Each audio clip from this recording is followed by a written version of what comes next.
Amin. Amma baad, Mheshimiwa Sheikh wa mkoa wa Bunge, Mheshimiwa Sheikh wa wilaya ya Igunga, Mheshimiwa mbunge, Mheshimiwa madiwani, Mheshimiwa meya, Mheshimiwa katibu wa mufti, Musa Ahmed, Mheshimiwa masheikh wa mikoa na wataja kwa jumla mkoa wengi, lakini Sheikh wa Mwanza, Sheikh wa Kilimanjaro, Sheikh wa Katavi, Sheikh wa Singida, masheikh wote wa wilaya mliohudhuria, wenye viti, makatibu, viongozi wa baraza, kila mmoja kwa namna yake na kwa ngazi yake, lakini masheikh wa kata, mara nyingi mnakuwa na bahati mbaya kutajwa, masheikh wa kata, maimamu, ustadhi, walimu wetu mbalimbali, mamudiri wa mahad ya tarbia na ile mahad nyingine ya Afra, na masheikh na walimu kwa jumla mliohudhuria, wazee wa mji mliohudhuria, kina baba na kina mama, itifaki kimezingatiwa. Muda si rafiki sana, kwa kuwa siku ya leo pia inatakiwa tu malizie sehemu inayoitwa Nzega, na muda ulikuwa mwingi mno,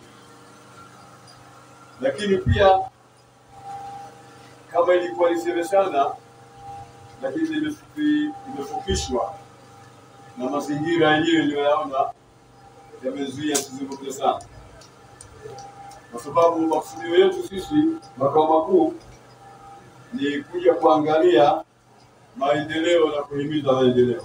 Ndio makusudio makuu.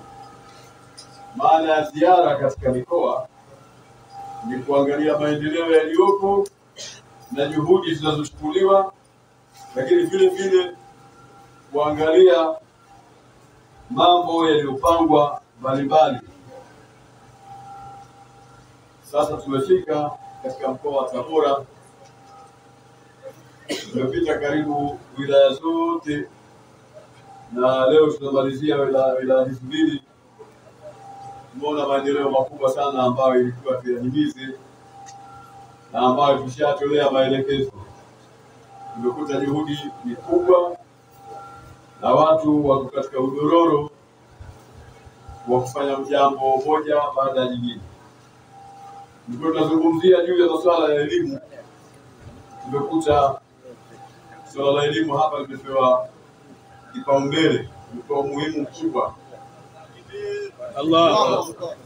Tumekuta madarisi hapa, maahidi hizi, tumekuta mipango ya misikiti kujengwa.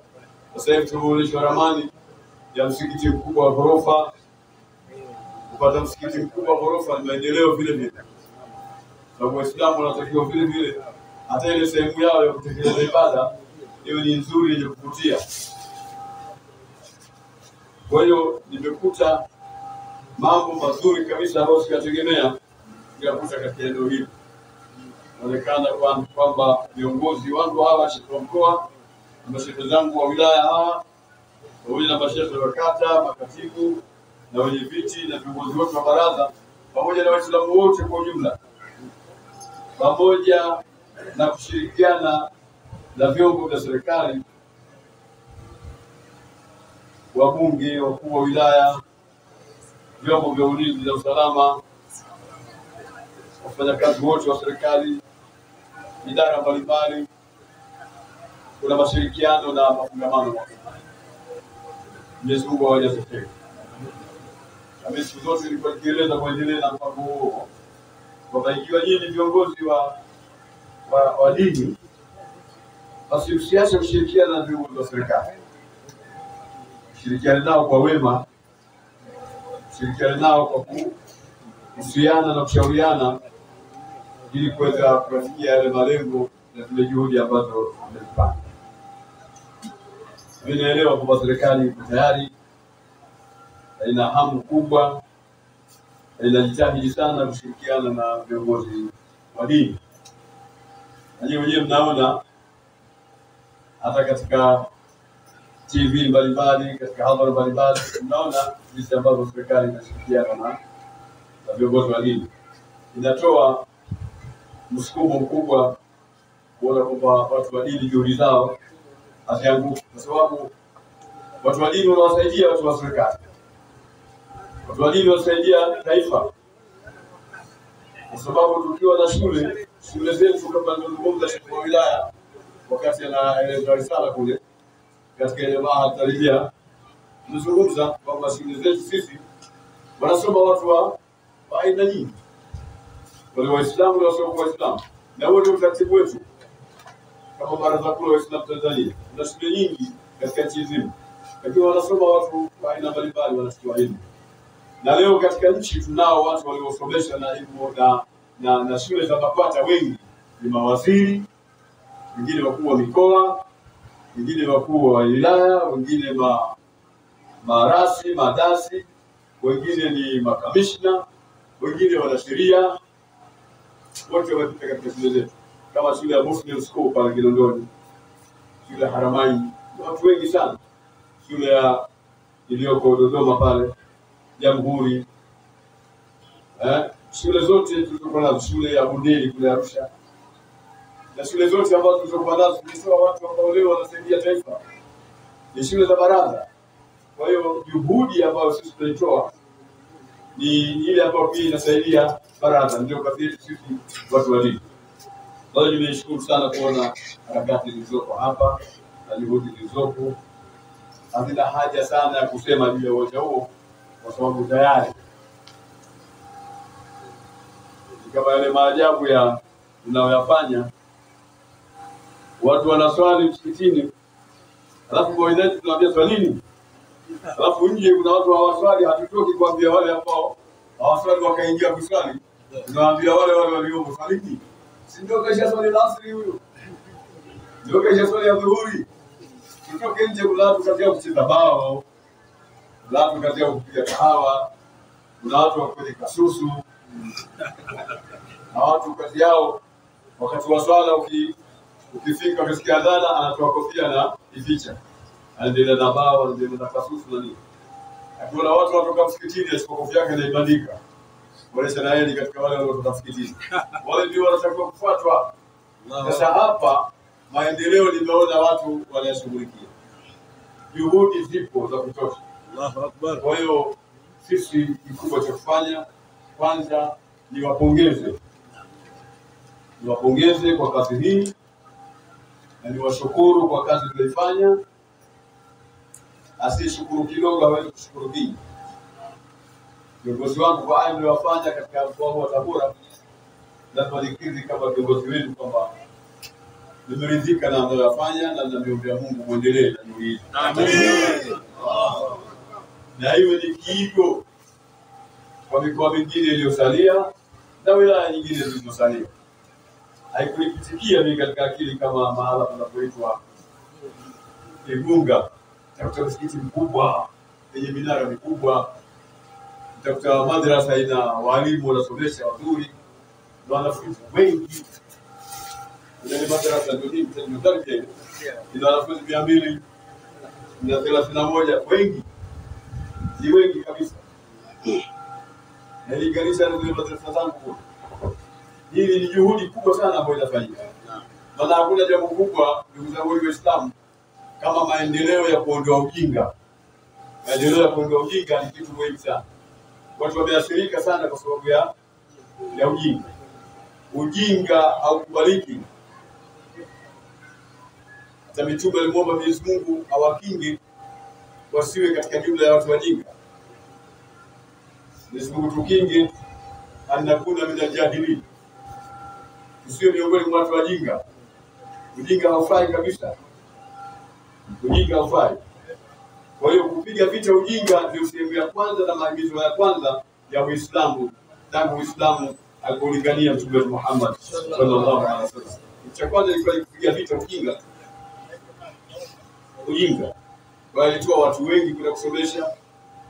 Wakati alipokuja Ansar kuja kutaka Mtume aende Madina muingiza Uislamu kule, kabla hajaenda aliwapeleka baadhi ya masahaba wakiongozwa na masahaba anaitwa Mus'ab bin Umair. Alikwenda kule kwa ajili ya kuwafundisha dini, na dini yafundisha ustaarabu. Kwa hiyo ile ilikuwa ni juhudi za kupigana na ujinga. Na unaulizwa swali wewe, je, Uislamu juhudi yake ya kwanza nini? Unatakiwa ujibu kwamba juhudi ya kwanza ya Uislamu ni kupiga vita ujinga. Ujinga. Na ujinga umepigwa vita tangu alipoumbwa na mwanadamu wa kwanza Nabii Adam. Mwenyezi Mungu amemuumba wanadamu na Nabii Adam, lakini akisema wa'allama Adam al-asma'a kullaha. Jalalu. Kisha Jalalu. wa'allama Adam al-asma'a kullaha, maana yake ni kwamba Nabii Adam katika tafsiri ya jumla na maana ya jumla kafundishwa elimu mbalimbali za mambo mbalimbali, kujua vitu vya aina mbalimbali. Aliambatanishwa kwa binadamu mwenzake ni elimu. Hawezi akapata maendeleo, hawezi akaenda mahali popote mpaka awe na kitu kinaitwa elimu. Mwenyezi Mungu Subhanahu wa Ta'ala akafundisha na akawa bora juu ya viumbe vingine kwa sababu ya ilmu. Ilmu ndio iliyopambanua baina ya binadamu na asiyekuwa binadamu, ni ilmu.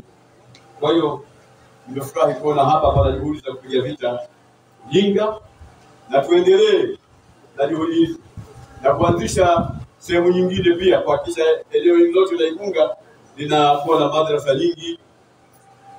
Muendelee kama mlifanya juhudi moja iliyo nzuri, kwamba mnaamua kufua walimu hapa. Nataka kuwafua walimu hapa wapate walimu ambao watakwenda kusomesha vijijini na sehemu mbalimbali. Hili jambo ni zuri sana, ni jambo zuri sana. Mwenyezi Mungu atawajalia na atawaruzuku inshallah. Tazameni leo ulimwengu wale waliokuwa na elimu kubwa ndio wanaotawala ulimwengu leo. Ndio wanaotawala ulimwengu. Hapo Waislamu wanajisahau kwamba wao ni watu wa kwanza kwa elimu. Wanaona kama sio elimu zao, kwa mfano hizo elimu za secular. Unaona kama sio zetu. Unasemaje Waislamu? Kama tunazihimiza tu hivi, lakini labda sio zetu.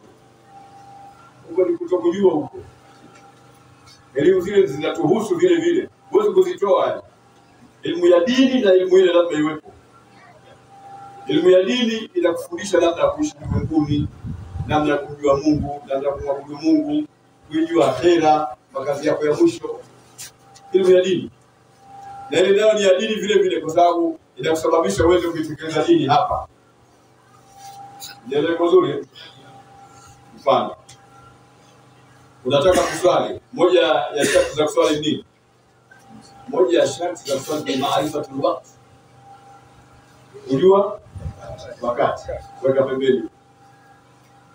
Jambo jingine nataka kusema sasa miongoni mwa haya. Jambo jingine ni istiqbalul qibla. Kuelekea wapi? Sasa utaelekea, utajuaje wakati umeingia kama una elimu? Ndio sikuelewa. Na wewe utajuaje kama sasa wakati umeingia kama elimu huna? Si lazima kuwe na vitu vya kielimu vinavyofahamisha kama wakati umeingia. Zamani ilipokuwa saa hivi hakuna, kulikuwa na elimu ya kumfundisha mtu namna ya kujua wakati kwa kuangalia malaika ya mikono ya mwili. Kufahamisha kama sasa hivi saa 6, sasa hivi saa 7:30, sasa hivi saa 10 ni dhil. Ndio aliyosema Mtume sallallahu khairu ibadillah alladhina yura'una ash-shamsa wal qamara wal adilla li dhikrillah. Bora ya waja wa Mungu ni wale wenye kulichunga jua na wakauchunga mwezi na wakachunga vivuli kwa ajili ya kutaja Mwenyezi Mungu Subhanahu wa Ta'ala. Tafsiri ya jumla, bora ya waja wa Mungu ni wale wenye kuchunga wakati. Na Mungu anasema inna salata kanat 'ala al-mu'minina kitaban mawquta. Mtume akasema sallu salatan liwaqtiha. Ama uweze kuswali, yani hairuhusiwi wewe ukajisimamia tu saa 2:30 swali dhuhuri ya Allahu Akbar. Lazima ujue wakati wa dhuhuri unaingia saa ngapi na kwaje. Ile ni ilmu, ilmu ipo. Ndio maana kuna fani maalum inaitwa fanul miqat li ma'rifati al-awqat. Hiyo ni elimu. Tunaposema elimu haihusu jiografia, lazima usome. Ndani ya Qur'ani lazima usome Qur'ani kuhusu jiografia. Mungu anatuambia wal arda ba'da dhalika dahaha wal ardha ba'da dhalika dahaha. Haya nyingi ndio kutajia kipande kidogo, ishara ila al-jiografia,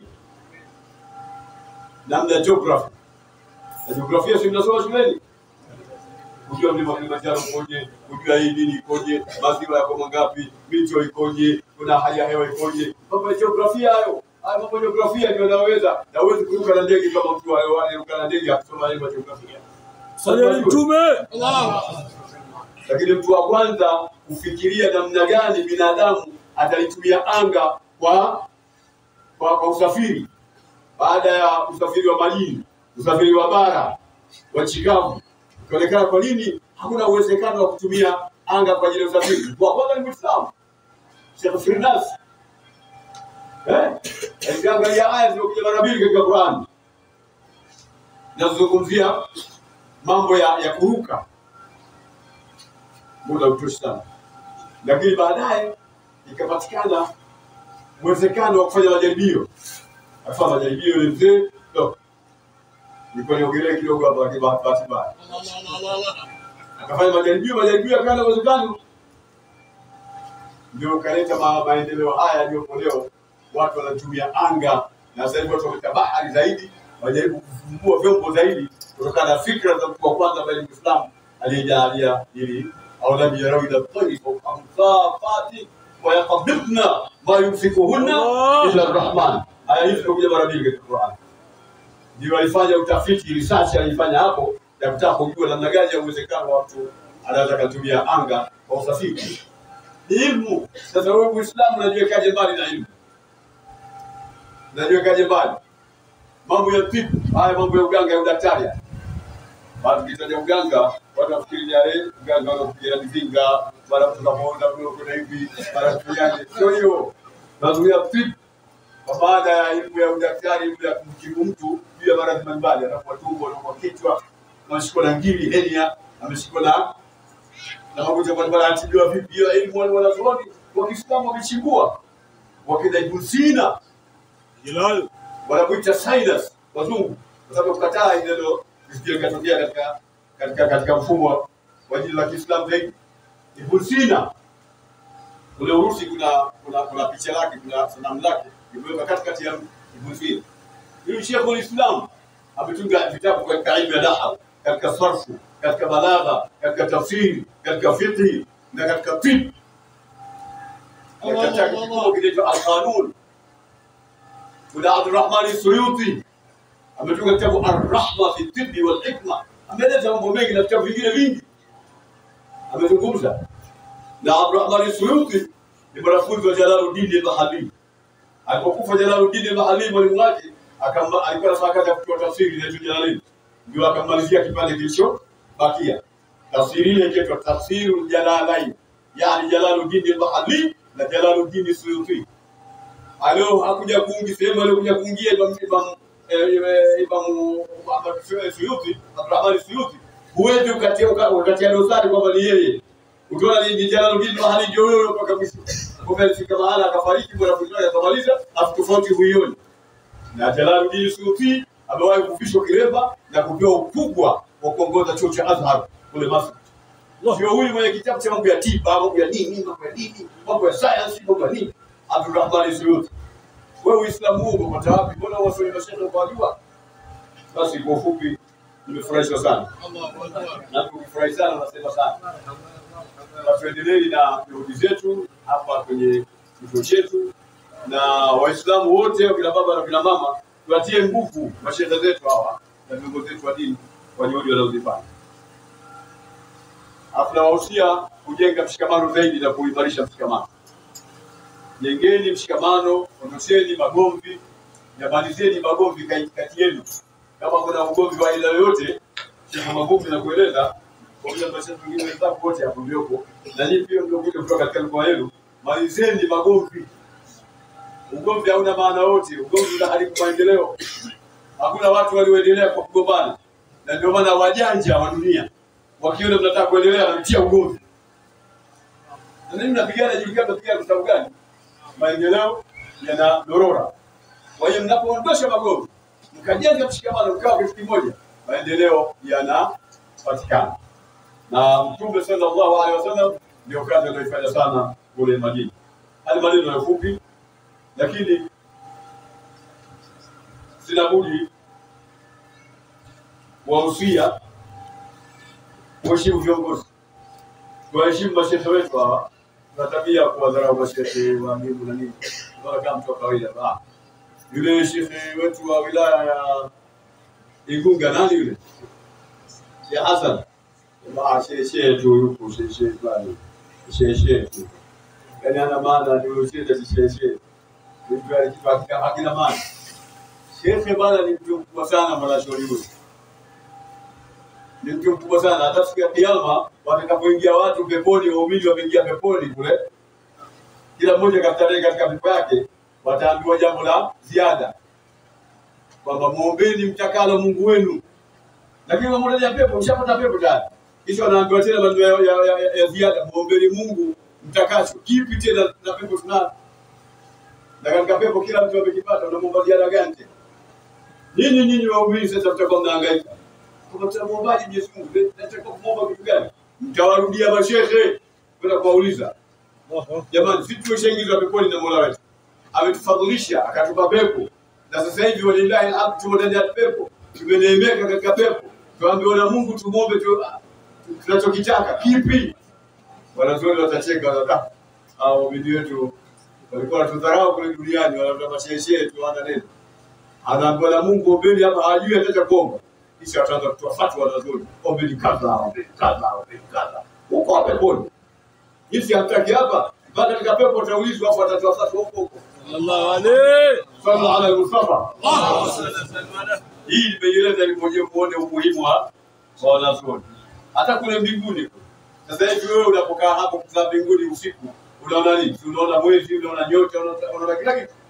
Na wale viumbe wanaokaa kule mbinguni wanapotazama katika ardhi huku, wanaona nyota zilizotofautiana. Hizi zinawaka sana, hizi zinawaka kidogo, hizi zinawaka kweli, hizi zinafifia kidogo. Kisha wanauliza ni nini? Zile nyota za kule chini ni kitu gani? Wataambiwa ile ni misikiti pamoja na nyumba za wanazuoni. Nyumba za mashehe ndio zile nyota zinazoziona. Ukubwa wa ule nyota na mng'aro wake ndio ukubwa wa ule shehe. Unaelewana uzuri? Lakini hakuna hata nyumba moja ya jahili mtu ambaye si shehe inaong'ara. Ni kiza mtindo mmoja. Isipokuwa mashehe pekee yake. Ndio mpata nafasi ya kuwadharau mashehe. Wanatukuza na Mungu kiasi hicho na dharau wewe. Tunataka amesema uongo. Akrimul ulama fa innahum warathatul anbiya. Hadithi inasema mwanzo. Wakirimuni wanazuoni wao ndio mawarithi wa mtume. Hii mpaka mtu alijimali nyingi, magari maneno na mwana tuamani. Mashehe. Kwa hiyo watukuzeni mashehe. Lakini sasa vile vile waheshimu viongozi. Hata viongozi wa serikali tunaheshimu. Kwa sababu ndio tumewapa nafasi ya kutuongoza. Hairuhusiwi kwa Muislamu kuonesha dharau kwa kiongozi hasa wa serikali. Hairuhusiwi. Rais tumheshimu. Wasaidizi wake wote tunaheshimu. Hata viongozi wetu wa serikali wa wilaya, wa mkoa waheshimiwe. Mungu ndio amewapa watuongoze. Walikuli qaumin had. Lila kila taifa kiongozi wake. Lazima tukubali kuongoza. Nataka niguse hilo, lakini la mwisho kuligusa ni swala la maradhi haya tuliokuwa nayo ya corona, ambayo yanaangamiza na kuzivuna roho za waja duniani.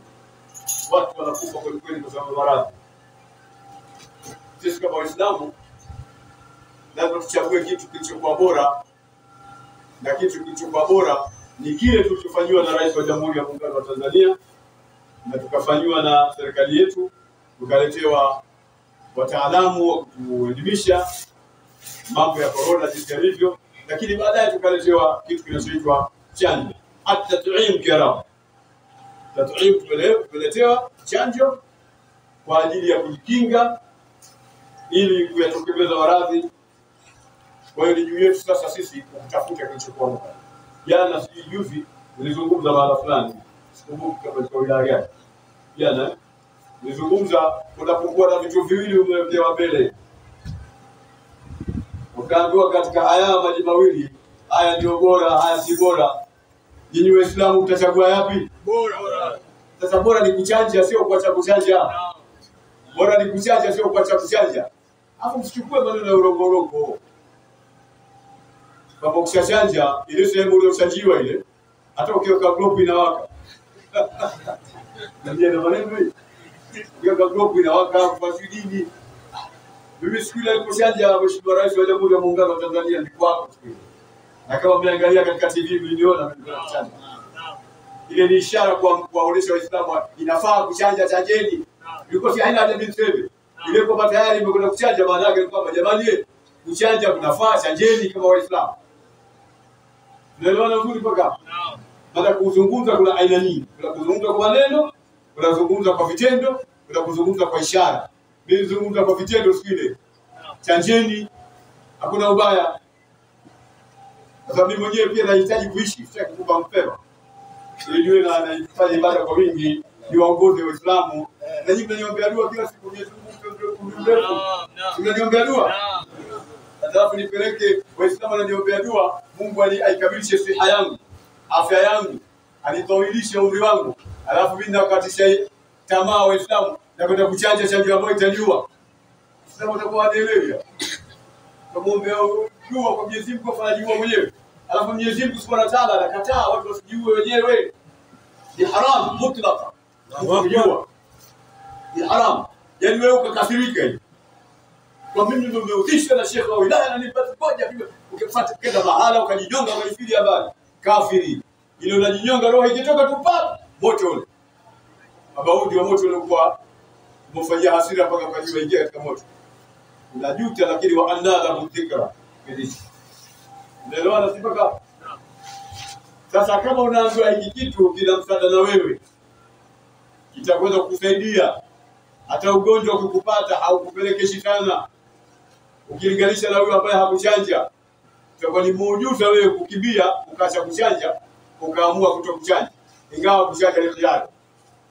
Waislamu, mimi wasia wangu na mahimizo ni katika masuala ya kuchanja, sio jambo baya. Alafu sasa tunaogopa nini kuchanja wakati kuchanja sana?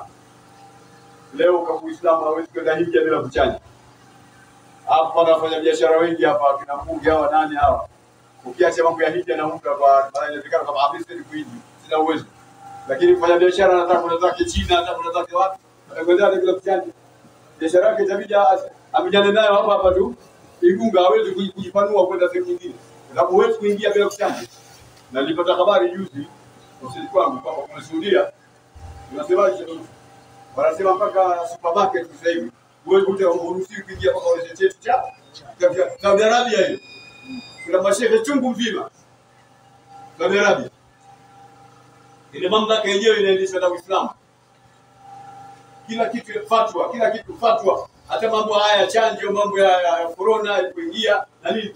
Wanataka fatwa kwa mashehe dunia nzima mpaka mimi nimeletewa. Nikaandika fatwa yangu ikaenda na mimi nilipata bahati nzuri. Fatwa yangu ndio iliyotumika mwaka jana. Takbir! Ikatangazwa katika TV, katika vyombo vyote vya habari vya Saudi Arabia. Balozi ukaifuata kwa nani, na mtu mmoja Saudi akanipigia, "Bwana umefanya nini?" Nikamwambia kuna nini kwani kwa kukusudia? Sheikh Abubakari sallallahu alaihi Muhammad. Sasa huwezi kuingia bila kwa na chana. Kwa hiyo pendekezo langu, kama mtakuwa mnasikia vizuri na mnaelewa ninachozungumza nini, afu Uislamu hawezi kukupa shehe. Uislamu anakupa kufa wapi? Tunatafsiri ya jihad nini? Natakuwa kuwa kama wale jamaa walikuwa wanaandamana Dar es Salaam siku hiyo. Mimi nikuruhuka pale siku nilikuwa. Nasikia takbir. Allah. Wala kijana mmoja na jinsi yake nzuri. Watu wasema jamani, masuala ya kuandamana hakuna. Kama tuna madai, mufti yupo. Wenzake wapo baraza la ulama. Makatibu wapo kwa Sheikh Musa hao. Kina nani? Tutakaa tutaijapia serikali. Lakini sio kutuka mtu. Takbir, takbir, leta fujo bure. Inaonekana kama Waislamu wahuni tu. Hawana maana. Sababu nikwambia serikali inatumia gharama ndogo sana. Hii gharama ya kukaa nao kuzungumza nao ni kubwa sana. Lakini gharama hii ya kusema takbiri na kuingia kwenye barabara na takbira na jazba na bori na nini. Ile gharama ndogo. Ndio mazao hivi. Ngapi? Moja nyuma, moja mbele, moja na kufa katikati. Katikati. Afu ndio baba doka moja kwa kacho. Basi nipigwe moja pale Rugumba. Huyu kijana alikuwa kavaa jinsi na kanzu yake. Kaichukua kanzu kaikwida akaichomeka kwenye jinsi. Anakimbia. Ala. Katika jumla ya mambo haramu makubwa na madhambi makubwa ni al-firaru min al-zahf. Ukimbia katika vita. Bora mnakimbia.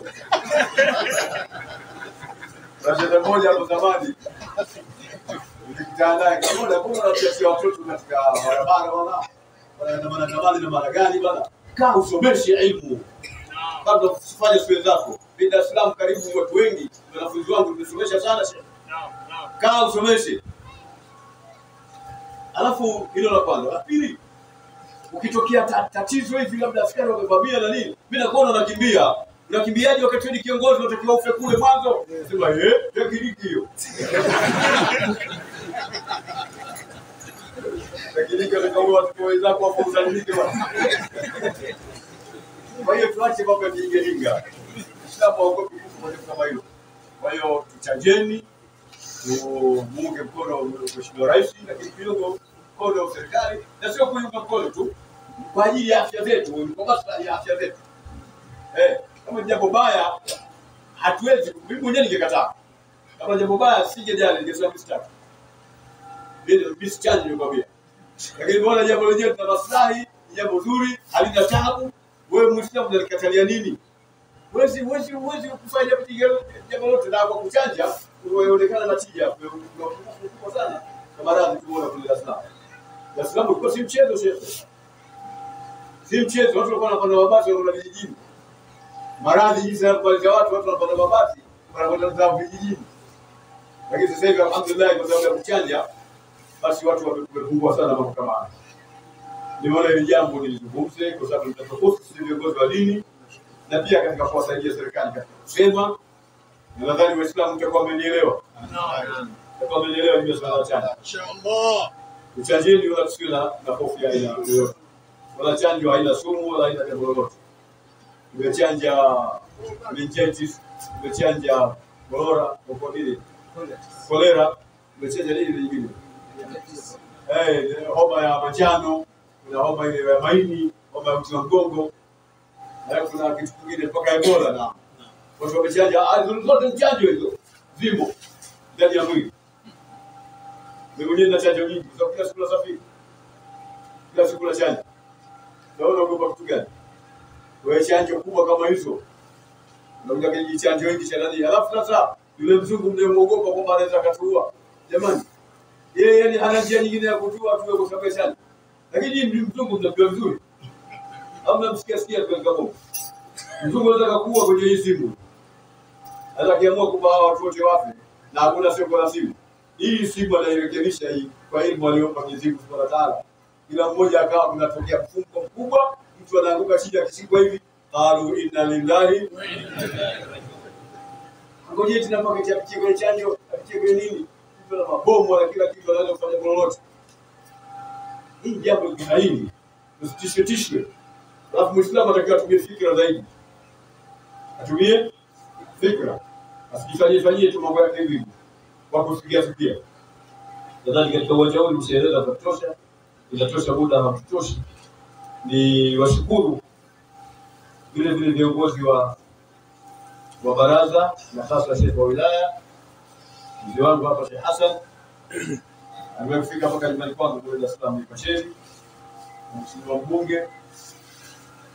Nashukuru vile viongozi wote wa baraza wakiongozwa na Sheikh Mavumbi, mama Koleba. Nikutana kuja kwa hapa kujua. Kwa hiyo shehe wetu wa mkoa, lakini shehe wa wilaya mjini Tabora mjini. Pale mjini pale hapo kuna mtu mmoja ambaye anaweza kuongoza, anajua mambo ya kijini, mambo ya nini. Na kitu ile boda. Akitishwa anatishika. Ndio kitu na mbele. Kama shehe wetu wa mkoa kama tulivyoona, ni Kabeke huyu. Anaitwa Jogo. Tulienda kuishi pale. Tarehe 22 kuna itibai kubwa kule Zanzibar. Na mashehe wengi, Sheikh wa Singida, tunaye Sheikh wa Kilimanjaro, na Sheikh wa Katavi, na kijana zaidi kuliko wengine. Na tunashukuru, tunajaribu kuwapa hapa nafasi kidogo watokezee. Wazee wanalaumu kwamba waache kuuliza kwa vijana bwana. Kwa biashara ndio tuchanganye wazee kama vile Sheikh Hassan wawepo na watoto wawepo. Tukijaribu kiharibu wote tuna vile Sheikh Hassan wataonywa, tuendelea ili waendelee kuzoea mazingira. Tukikaa sisi tukimalizika itakuwa hakuna mtu anayejua mazingira ya baraza na mazingira ya Uislamu wa Tanzania. Lakini kuna swala la maulidi kitaifa ambalo limezungumzwa sana na mbunge wetu Mzee Gulam Gulamali. Ni mmoja wa Gulamali, ndugu yako ni yule wa Dar es Salaam yule alikuwa Afrika, kama hapana ni jina. Mheshimiwa mbunge aliomba kama itawezekana basi mwakani maulidi kitaifa yafanyike hapa Igunga. Sheikh wa mkoa naye akawa amesimamia vizuri. Haraka sana katika Sheikh katika barua ya maombi ili tuombe na sisi tupate maulidi kitaifa. Basi tutasubiri hiyo barua. Ukija barua basi tutakaa na wanazuoni tutapendekeza. Hapa Igunga ni kwetu. Alafu mimi nimeona kuna michele mingi na maulidi yanahitaji mchele. Basi tutakuja tutatoa swali. Sisi watu kazi yao kupiga mchele na huko anakula kwa rafiki kule mchele. Anakula kwa ndugu bibi.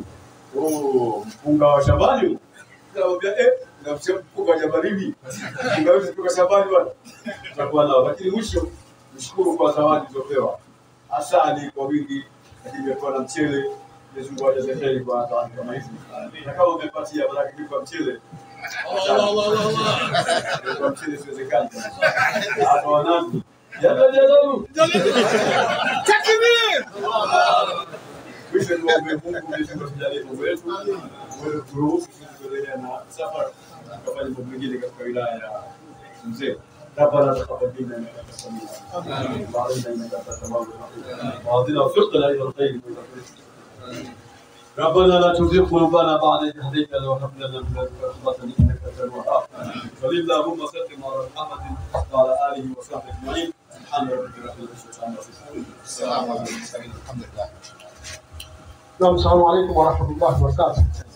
Sasa tunatoa utaratibu Mheshimiwa